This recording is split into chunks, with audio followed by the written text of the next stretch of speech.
ngày đồng rồi đi lo in nắng chụp cái tiền về là bằng xe ngày mai đi lệ cũng để xài rồi thì cái mấy à thì ngày đồng đi lo về ngày đồng đi nó sang được cái gì đó vậy tổ sự thất rồi thì cái gì chúa các thành phố tất cả vàng in các sản ạ như là phone đấy ngày đồng đi nó có chỗ là gì ngay rồi cần drop sa có rồi sai ngay rồi hiện thì ngày đồng tôi đi là năng cô rồi ngồi là ini cô cần ngồi là em mà mình lo sửa chữa sắp tới rồi mấy rồi nhưng mà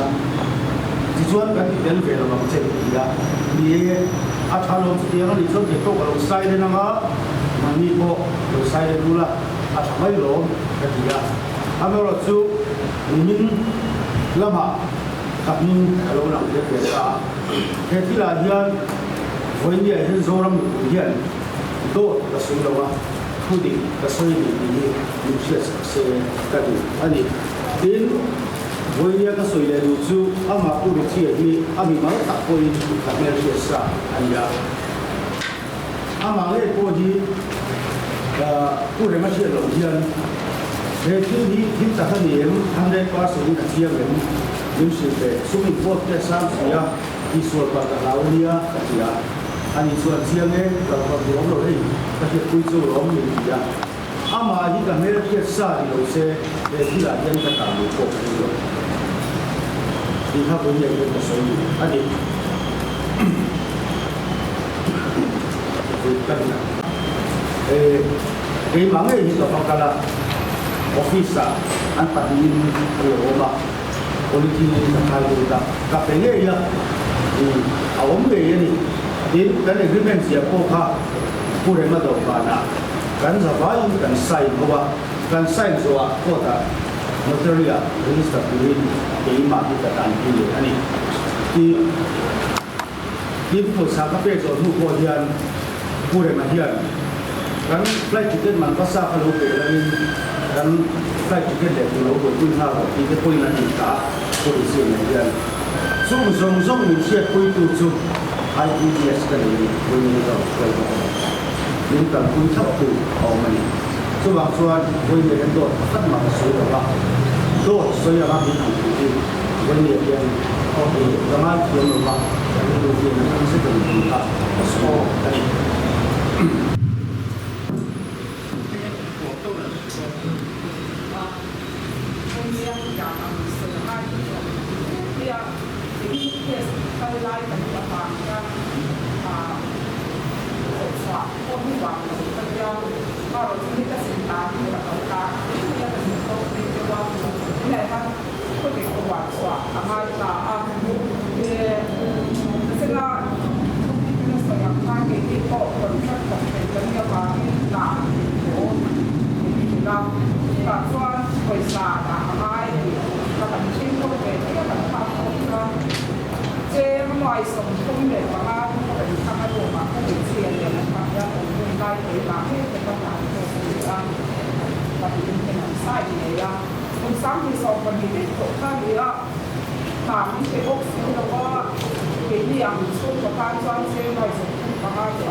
hi chua phản bái là cái nào hắn này cái này điều là ngay đây là phim thì mình chúng ta có chua thì hắn chia chua đồ này CBI này CBI ya ni som pasari April sami som ni bali Mizoram in Lok Sabha MPC pakala nei dua tu anna April ni som pakwa nei dura campaign be without so le kan ilain kum sami som par sisona Mizoram agre ching tu de lo sakla tu tran puina market intervention scheme noya cheng vai bel chetum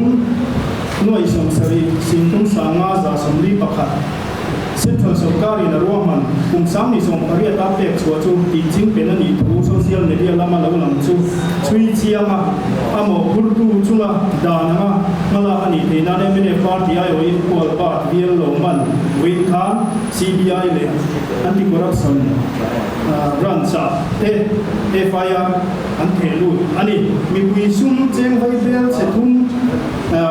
le noi sari chuang great team tu lo ni tu te ta Central Sarkar in Apec so tangin 35% JPMMP candidate put itself wadal mo mayana ala ni social media la manas takila dara he tan puina sum ni Mizoram great team to the town Central Sarkar Ministry of Agriculture and Farmers Welfare Department of Agriculture Cooperation and Farmers Welfare chuan MIS doya kum sami som paros Sison Natam arong deya Esum hi nalang Greg Grower Society te kau na anu huwa turi chat bang nal bangai chuan 35% ala peng nia soya nia sum sang sum za ta tangin cheng vai bel che som atangin 35% ni cheng vai bel che atle noi som hi pakwa chuang ating ani lo nei tu te tan puina tura Central Sarkar atanga tan puina local lo bo he saka pu na chungcha a hian puri chat ba dal mangai hian wein thamin in sei fia na emo adon lo tu emo sei chuana ala nei lo ti MNF party chuana te an FIR hian ante antar lama an FIR hian tar lan ani hemi kai noya hian halan grep growing in processing cooperative society chuan ni somni paria mar sam ni somni paria chairman and secretary hinga tu chua siamin to Richard anal mangaya chunga annom tu le ko ta poi salu chu society member terem ti na ani tu an talam boka heti lai ni mai spai soina guideline Central Sarkar in ti chua mi mal ko ta 35% alu ti dan to engma awom lo awangin great thing to the yan za sum tum pangai tu Richard anal mangai ko ta alo rem ti ani poin hi thil ti lo ani ya ko ri cha bangal phanga ya hian 35% ni alo bange ya ni chuan ni pui sum ki ching pen na dial ta dan huaya se ni ku rani MNF party hian kom chuak ani MNF party IOFIR te lu tu ku alpa riel lo ma hian lo nei tu te kan tu na chu sum tam tak e ro na ni ya lan chu chui chiang tu le da na ku ri cha bangal phanga chuma ma la tu rin CBI le SCD te hi angin ani tuna kan on peru so sia ai kan publicity board vice chairman ordinance te lu ta ni on le chia boka tu kiam chuan pala ko pi pe le lu dang te pok so ko pi kan dai te chim som tu ra ngai ta ila change